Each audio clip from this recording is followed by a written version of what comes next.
भारत माता की, भारत माता की जय श्री राम, जय श्री राम। आदरणीय मंच पर उपस्थित हमारे आदरणीय हमारे नेता, ये महाराष्ट्र के जिनके नाम से बड़े बड़े लोग डरते हैं और मेलघाट के साथ, अमरावती जिले के साथ जिनका नाता है, ऐसे हमारे आदरणीय देवेंद्र फडणवीस जी, इनका एक बार जोरदार, मेरा परिवार जोरदार तालियां मार के सभी ने स्वागत करना चाहिए, जिनके प्रचार के लिए हमारे इस महाराष्ट्र के उप मुख्यमंत्री, माजी मुख्यमंत्री, जिनको आने वाले समय में हम सबको मिलकर मुख्यमंत्री बनाना है, वो आज हमारे केवल भैया के लिए आज प्रचार के लिए यहाँ पे आए हैं। ऐसे हमारे केवल भैया कालू सिंह ठाकुर जी, आमदार प्रभुदास जी बिलावेकर, रमेश भैया मावस्कर, लक्ष्मण भैया तालुका अध्यक्ष, गजानन दादा, श्याम भाऊ जो धारनी शहर के हमारे भारतीय जनता पार्टी के शहर अध्यक्ष, दुर्गा दीदी बिसेंद्रे तालुका अध्यक्ष धारनी, सारिका ताई, सदाशिव दादा, हमारे शिव काकड़ दादा, सुखदेव पवार जी, दिनेश भैया बचले, गोपाल भैया, शैलेश भैया, साहेबराव दादा, हीरालाल मावस्कर काका, सुदर्शन जी सिंधे, सुशील भैया गुप्ता, उपेन बचले, दुर्योधन जावरकर, गोविंदा, अप्पा पाटिल दादा, सुनील भैया, प्रमोद, राम और हमारे सभी पत्रकार जिन्होंने मेलघाट को पिछले 10 वर्षों में, मैं जब से इस क्षेत्र में काम कर रही हूं 11 वर्षों में, दादा या मतदारसंघाला मेलघाटला जर मुख्य प्रवाहात आणण्याचं जर कोणी काम केलं असेल आणि माझे सोबत उभे राहून जर मेलघाटला लोकांना माहिती करून दिली पूर्ण महाराष्ट्रामध्ये, तर सगळ्यात मोठा वाटा या मेलघाट मध्ये राहणारा माझा प्रत्येक पत्रकार, या सगळ्यांचा खूप मोठा वाटा आहे। म्हणून तुमच्या मनापासून खूप खूप धन्यवाद करते। पहले मुख्यमंत्री उपमुख्यमंत्री सिर्फ टीवी पे दिखते थे, हमारे देवेंद्र फडणवीस जी ये पहले उप मुख्यमंत्री और मुख्यमंत्री है जो मेलघाट तक हमारे आदिवासी भाई बहनों को मिलने वो खुद आते हैं, खुद उनकी समस्या सुनते हैं। इससे पहले मैंने तो नहीं देखा है 2011 से पहले कोई मुख्यमंत्री मेलघाटचं नावही कोणी ऐकलं तर महाराष्ट्राचे खाली आणि अमरावतीचे खाली पट्ट्यापर्यंत ते ऐकत होते आणि ते म्हणते मेलघाट कोण जाईल, मेलघाट मध्ये जाऊन काय भेटणार आहे, एक सीट नाही आली तरी चालते, तुम्ही सीट करीता नाही दादा, तुम्ही आमच्या मेलघाट मध्ये राहणारा प्रत्येक त्या वर्गाला न्याय देण्याकरिता तुम्ही सगळ्यात जास्त वेळ आमचे मेलघाटचे सगळे लोकांकडे करिता काढता। तर यावेळी सुद्धा हा मेलघाटची जनता, माझा परिवार, माझे कुटुंब, माझे भाऊ, माझी आई बहिणी सगळी या मतदारसंघामध्ये राहतात। पूर्ण अमरावतीमध्ये सगळ्यात जास्त लीडनी जर कोणती सीट भारतीय जनता पार्टीला येईल तर ते फक्त केवल भाऊची सीट आमचे मेलघाटचे सगळे लोक आपल्याला देणार आहे। आमचे काही समस्या आहेत दादा मेलघाटच्या, मी खासदार म्हणून प्रत्येक पार्लमेंटच्या भाषणामध्ये माझा प्रेम यांच्यासोबत सासरवाडीमध्ये आल्यानंतर माहेर भेटणं खूप कठीण आहे। सब हिंदी में बोलूं क्या? अच्छा, देखो ससुराल में आने के बाद मायका मिलना बहुत मुश्किल है। ये पहली बहू होगी जिले में बहू बन के आई, पर एक पूरा क्षेत्र मेरा मायका जैसे मैंने पिछले 12 वर्षों में सेवा दी है, तो मेरा मायका इस बार मेरे कमल को पूरी अमरावती में सबसे ज्यादा लीड देकर हमारे देवेंद्र जी को सबसे बड़ी भेंट देंगे, इतना विश्वास मैं आप लोगों से करती हूं। और देवेंद्र जी से, हमारे नेता से हम इतनी विनती करेंगे कि मेरा मेलघाट, ये पिछले कई वर्षों से लोग कहते हैं कि मेलघाट ये पिछड़ा है, मेलघाट में रहने वाले लोग पिछड़े हैं, मेलघाट का कोई विकास कर सकता नहीं है। पर मैंने हर पार्लियामेंट में जब जब मेरी आवाज निकली अमरावती के लिए, अमरावती की आवाज के सबसे पहला शब्द मेरा हमेशा रहा है कि मेरी मेलघाट, मेरे आदिवासी परिवार, मेरे मेलघाट में रहने वाले हर वो लोग, उनका विकास, मेरे मेलघाट के सभी युवाओं के भविष्य, मतलब बेरोजगारी का मुद्दा सबसे ज्यादा रखने वाली ये पहली खासदार है पार्लियामेंट में। अगर किसी ने पूछा कि मेलघाट का सबसे ज्यादा प्रश्न और सबसे ज्यादा काम करके कौन लेके गया है, हम तो धन्य हो गए जिस दिन देश के प्रधानमंत्री नरेंद्र मोदी जी बने, क्योंकि एकलव्य की मांग हम कितने वर्षों से मेलघाट के लिए कर रहे थे, और एकलव्य स्कूल भी धारनी को देने वाली ये पहली सरकार है। और देश के प्रधानमंत्री जी के हाथ से उनका इनॉग्रेशन वो ऑनलाइन करते हैं, जिसमें ये साफ दिखाई देता है कि हमारे देश के प्रधानमंत्री साफ कहते हैं कि अगर राष्ट्रपति भी अगर किसको बनाना है, जो लोग पूरे दुनिया में कहते हैं कि आदिवासी समाज ये पिछड़ा है, वो समाज को न्याय देने का काम इस देश में अगर किसी ने किया है तो हमारे देश के प्रधानमंत्री नरेंद्र मोदी जी ने राष्ट्रपति पद पे हमारे आदिवासी समाज से बिलोंग करने वाली मुर्मू मैडम को, हमारे राष्ट्रपति मैडम जी को वहां पर विराजमान किया है। आमचे दादांना एकच विनंती है कि हमारा सबसे बड़ा प्रश्न है, कई वर्षों से हम उसके लिए लड़ाई कर रहे हैं। छोटे से छोटा कार्यकर्ता यहाँ का सबसे बड़ी मांग रखता है कि जो नेशनल हाईवे है नेर से खंडवा तक का 4 वे रोड जो है वो सबसे पहला हमको आप लोगों ने करके देना चाहिए। ये बहुत सालों से मांग है और 2011 से तो मैं ही सुनते आ रही हूँ, और 2019 में जब एमपी बनी तो मैं इसका फॉलोअप कर रही थी। पर मैं आपसे ही अपेक्षा रख सकती हूँ, जो कोई नहीं कर सकता, जो सब आशा छोड़ देते हैं, वो आप पूरा काम करते हैं। ये काम पूरा कर सकते हैं ना? नेशनल हाईवे चाहिए ना? चाहिए कि नहीं चाहिए? कितने लोगों को चाहिए नेशनल हाईवे बताइए? दादा आता तर करच लागन आपल्याला, आणि करून तुम्हीच देऊ शकता। कारण फॉरेस्ट जितना त्रास हमारे मेलघाट के लोगों को देते हैं, जितनी परेशानी, बांबू का निर्माण, जितने ज्यादा उत्पादन हमारे लोग यहाँ पर करते हैं, रोजगार बांबू के माध्यम से निर्माण होता है, फॉरेस्ट वाले हमारे लोगों को जाने तक नहीं देते हैं। और बांबू के माध्यम से बहुत सारे परिवार यहाँ पर मेलघाट में चलते थे, पर आज इतनी तकलीफ है हमारे वो बेरोजगार लोगों को। आने वाले समय में फॉरेस्ट को भी ठीक हमारे देवेंद्र जी को, हमारे देवा भाऊ को ही करना पड़ेगा, क्योंकि हमारे मेलघाट में और कोई साधन नहीं है। हमारे मेलघाट में इसके सिवाय हमको रोजगार नहीं है। हमारे मेलघाट के गरीब लोगों को इसके सिवाय कुछ आता भी नहीं है। और मैं इतनी विनंती करूंगी, चारा डेपो जो सबसे महत्व है, जो सबसे बड़ा उत्पादन हमारे पूरे मेलघाट में रहता है, कि गाय वासरू जब हमारा जाता है फॉरेस्ट में, तो गरीब लोगों को उनके गाय के साथ पकड़ के पूरी फॉरेस्ट वाले उनके ऊपर दंड भी लगाते हैं, उनको जेल में लेके जाते हैं, उनको मार कुटाई भी करते हैं। सबसे पहले ये 2-4 चीजें मेरे मेलघाट में बंद होनी चाहिए। एक तो गरीब, ऊपर से बेरोजगारी, और ऊपर से अगर हमारे गायों को चारा देने के लिए हम फॉरेस्ट की बाउंड्री में अगर जाते हैं तो पकड़ के हम गरीब लोगों को, हमारे परिवारों को वो जेल में भी डालते। दादा याच्यासाठी मी हात जोडून विनंती करीन आपल्याला, मेरे मेलघाट को इसकी तकलीफ नहीं होनी चाहिए। बहुत तकलीफ बर्दाश्त कर ली, बहुत दुख सह लिए, बहुत अत्याचार हो गए।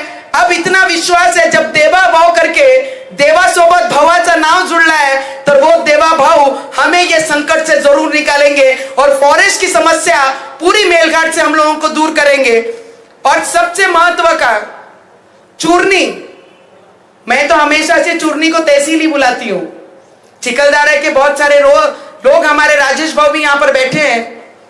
पण दादा आमची एक विनंती आहे, चूरनी या गावाला, काटकुम चूरणीला 90 गाव जुडून आहे, आणि त्या चूरनी गावाला आम्हाला एक ॲडिशनल तहसील जर कार्यालय आणि ऑफिस तिथे दिलं दादा, तर आमच्या 90 गावाला 75 किलोमीटरच्या अंतर जे चिखलदरा पडते, ते अंतर आपला वाचन आणि आमचे गोरगरिबांचे पैसे आणि दिवसभरची धकधक आणि त्यांची मजदूरी वाया नहीं जाए। तर चूरनी को ये एडिशनल तहसील हमको बना के आप ही दे सकते हैं। आपसे मैं विनंती करती हूँ, स्काई वॉक स्काय वॉक के साथ केबल कार। दादा आपल्याला काही सांगायची गरज नहीं है, आपकी नाड़ खुद चिखलदरा से इतनी जुड़ी है क्योंकि आपके परिवार, हमारी काकू, हमारे सभी लोग चिखलदरा के साथ बहुत सालों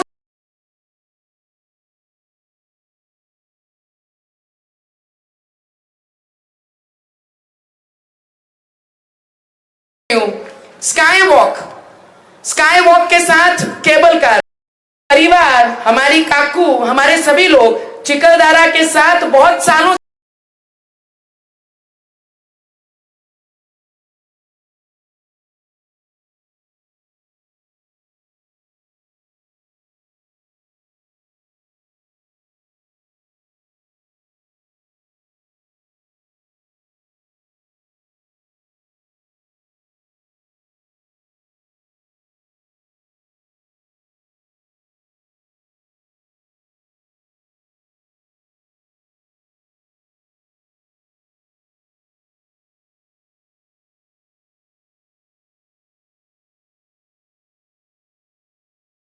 तीसरी आज मैं सब मांग रखने वाली हूं। आज मैं आप लोगों के बाजू और आपकी आवाज हमारे देवा भाव के सामने रखने वाली हूं कि ये सब चीजें अगर पूरी होती हैं तो मेरे मेलघाट को किसी की हिम्मत नहीं होगी कि वो पिछड़ा बोल सके। अरे अमरावती के लेवल पे अगर जाकर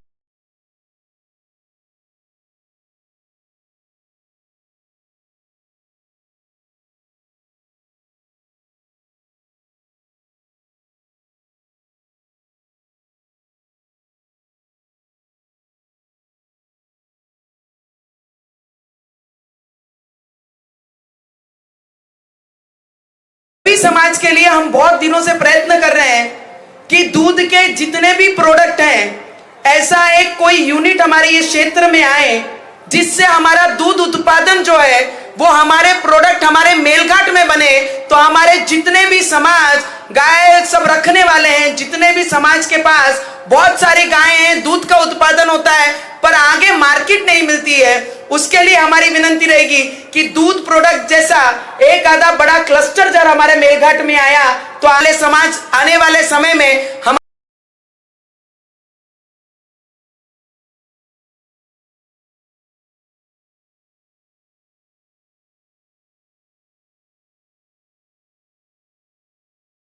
हमारे वो भी समाज को हम न्याय दे आने के बाद हमने हमारे धारनी में वो मंजूर करके लाया है एकलव्य स्कूल। और दादा आमची सगळ्यात मोठी अपयश या मेलघाटसाठी राहिलेला आहे धुलघाट रेल्वे, ज्याचा पाठपुरावा दादा आम्ही तुमच्या सोबत केला होता। पण वो 33 महीना इतना बुरा था, इतना संघर्ष में था हमारे जीवन में। और हमारे देवा भाऊ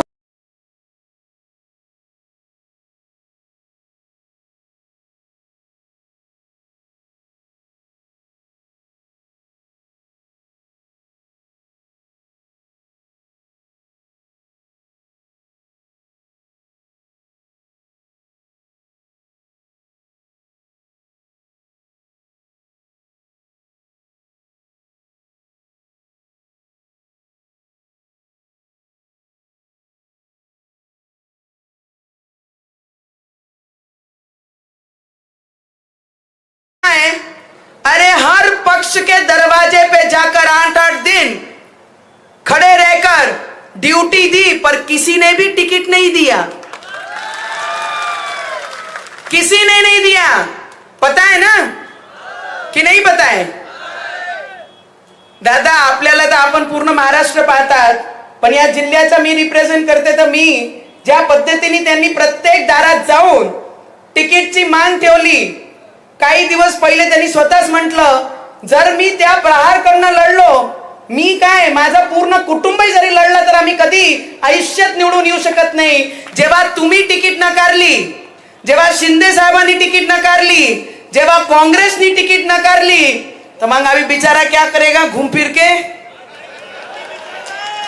किधर जाएगा? अरे वो ऑडियो लेके आना रे बाबा।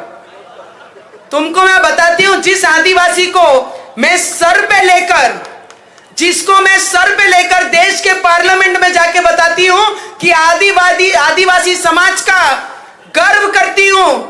मुझे मंत्री पूछते हैं आप तो आदिवासी नहीं है। मैंने बोला मैंने आदिवासी परिवार में जन्म नहीं लिया है, पर खून से भी ज्यादा पास का रिश्ता मेरा आदिवासी और मेलघाट के लोगों के साथ है। और ये मांझी आमदार केवल भैया आपको बताते नहीं आया, आप भी आदिवासी हैं, पर जब बेटी के तक ये बात आती है कि आदिवासी को गाली देता है कोई, तो बेटी का खून बहुत गर्म हो जाता है। मेरे आदिवासी को अगर कोई गालियां देगा तो नवनीत राणा ये कतई बर्दाश्त करेगी नहीं। आप शांत तरीके से बोलोगे, पर मैं कभी दुर्गा बन जाऊंगी ये भरोसा भी नहीं है। मैं आपको बताती, मांझी आमदार राजकुमार पटेल हमारे आदिवासी परिवारों के लिए, हमारे आदिवासियों के लिए जो बिरसा मुंडा को मानते हैं, भगवान बिरसा मुंडा की प्रार्थना करते हैं, आराधना करते हैं, जंगलों में रहते हैं, ऐसे आदिवासी परिवारों के लिए, आदिवासी समाज के बारे में राजकुमार पटेल क्या बोलता है आप खुद सुनिए।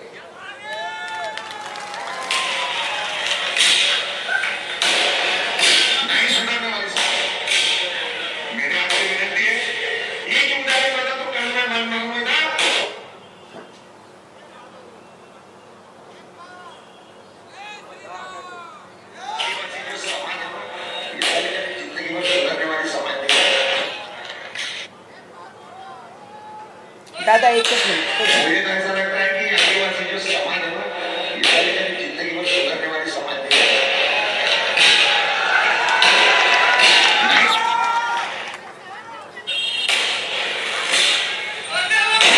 मुझे तो ऐसा लगता है कि आदिवासी जो समाज है ना, ये जिंदगी में सुधरने वाली समाज है।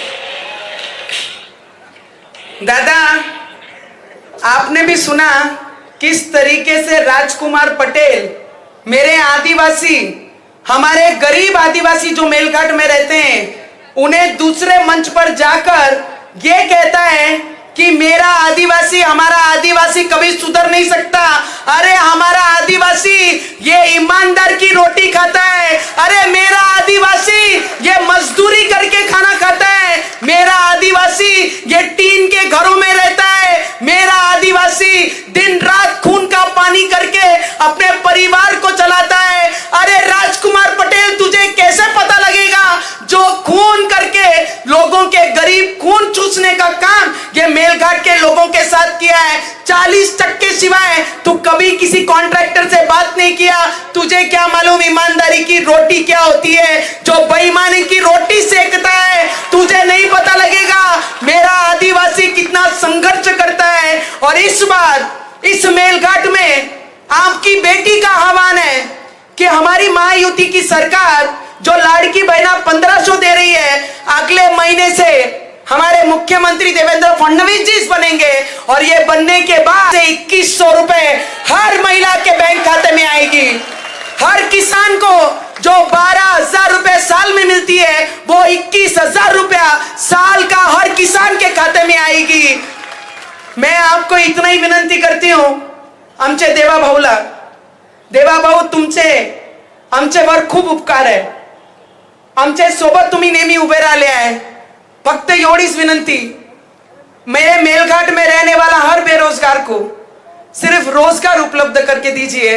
हमको आपसे और कुछ नहीं चाहिए। मेरे मेलघाट तो चटनी रोटी खाकर भी जी लेंगे, पर मेरे बच्चों को, आज मेरे मेलघाट के युवाओं को उनका भविष्य निर्माण करने के लिए सिर्फ एक ही आशा दिखती है, वो सिर्फ हमारे देवा भाऊ और दूसरा कोई नहीं कर सकता है। केवल भाऊ आप आगे बढ़ो, जोर से एक बार। बाकियों के डिपॉजिट जब्त करने हैं ना, करने की नहीं करने? किस किस को लगता है कि सबका डिपॉजिट जब्त होगा और केवल भैया एक नंबर से 30-40 हजार से लीड लेके आगे निकलेंगे? एक बार बोलो, केवल भैया तुम आगे बढ़ो, केवल भाऊ तुम आगे बढ़ो। देवेंद्र जी हम आपके सैनिक हैं और आपका दिया हुआ कोई भी उम्मीदवार ये पराभूत नहीं हो और मेजॉरिटी लीड से चुन के आए, ऐसा एक सैनिक एक हमारे नेता को शब्द देता है। और मेरी मेलघाट, मेरा परिवार आपको कमल या चिन्ह पे सबसे ज्यादा लीड देगा, इतना ही आपको कहती हूं। और सभी मेरे पत्रकार बंधु को आपकी साथ की अपेक्षा थी, है और आगे भी रहेगी। और मेरे सभी परिवार को राम राम।